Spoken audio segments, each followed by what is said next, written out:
Na kombo ya tata ya mwapili Monsanto, merci na mutu na yo. Okuti so na kati ya chantier na centre d'accueil. Pambate lobby le 22 mars za mokolo monene mbotama ya papa Fumalongo, papa Dengeda Kuntima. 105 ans na ye. Yana biso ba non. Lola papa zo botama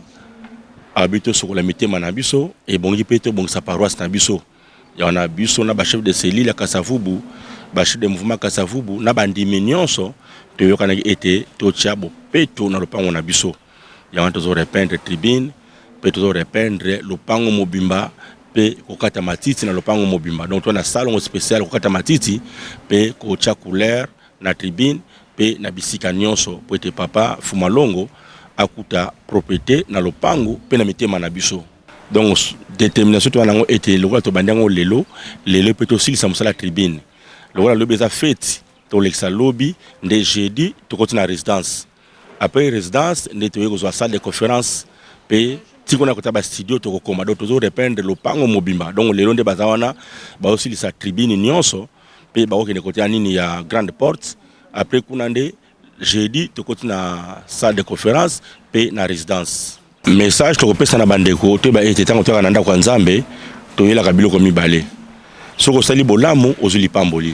Soko sali mabe ozuli babe. Alors tant bayaka wana so yalie moi biscuit na ye, ameli moi mai na ye e bongi déchet wana to bwa ngona sete.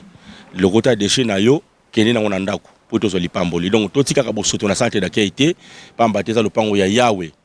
Lopango ya Yahweh singeza ka propre tango nyonso. Ndenge papa repata professeur Révérend Sylvain so alenga lobaka ete to batela ka lopango oyo pamba teza lopango ya Nzambe.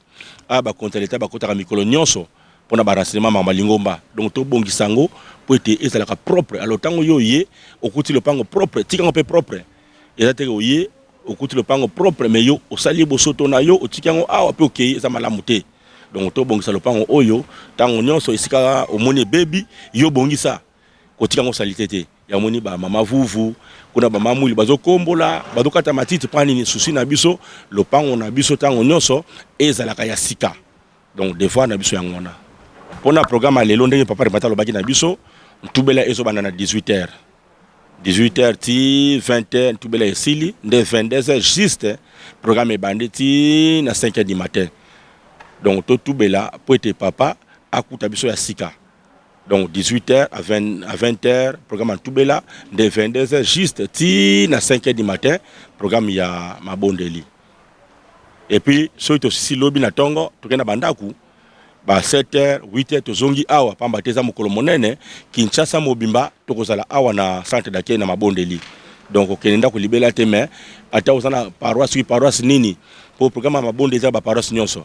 Quel que soit paroisse na bino, so yi programme à bonde les sites na 5h du matin aucun anda ko bongami noki nde oye na centre d'accueil et sika kilte kozala kino na 18h donc to ya ne sengo nyonso de to yaka mabonza ezanga te tinza li pezanga te ba korisi to ko yemba pamba tia mokolomo monene biso na Kasavubu to sala kan sotango nyonso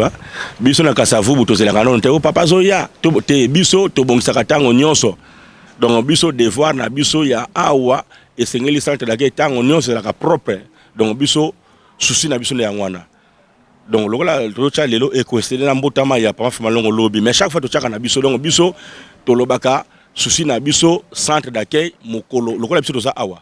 mokolo moko te centre d'accueil ko la salité donc devoir na biso chaque fois peinture lignenzuluka to renouveler matiti chaque semaine yo moko monaka presque chaque semaine to kataka matiti na lopango oyo chaque semaine to kataka pour lokola iza terrain ya matiti donc chaque semaine mwana na ngantimba na ba musuba kataka ngo chaque jour chaque semaine mercredi tokati donc pona biso eza pona lobby kaka te mais eza des devoirs na biso et c'est que le pango tango nyonso ezalaka propre mission na biso yangwana message to pesa na bandimi bafana na banda kote bayaka na centre d'accueil pamba te misala ezalaka a mikolo nyonso bayaka et puis couleur rocha makuna ezoluka pembongo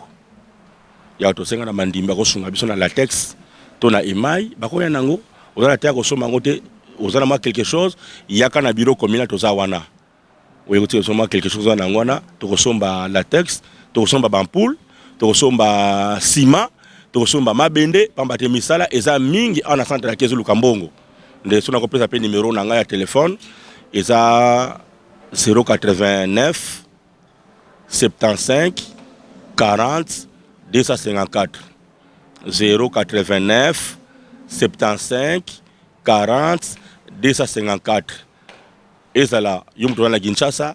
oza na Angola na poto so olingo sunga na yo mpona misala centre d'accueil toza disponible et puis likambo nyonso esalemaka awa so mutu asungi toyebisaka papa po eza devoir papa apesa biso donc so mutu asungi yeba ete papa koyoka ete yo mpe otindaki don na yo mpona misala centre d'accueil donc okanga motema te soki na possibilité benga biso na 089 75 40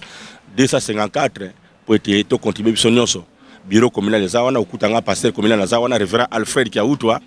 pasteur communal ya Kasavubu obe évangéliste aza wana révérend Lufulu Zoka Simon obe secrétaire communal papa Kabeya obe mama comptable mama Kamasoyi ko Suzi baza wana donc oyo kotinda pona misala e komela biso pe yo moko mona ete mbongo tindi esali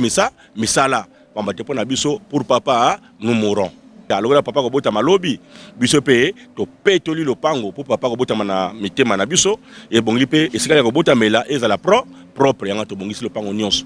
donc na remercier bana Kasavubu bandima Kasavubu nyonso en tout cas vraiment sincère félicitations pour baza mitema malamu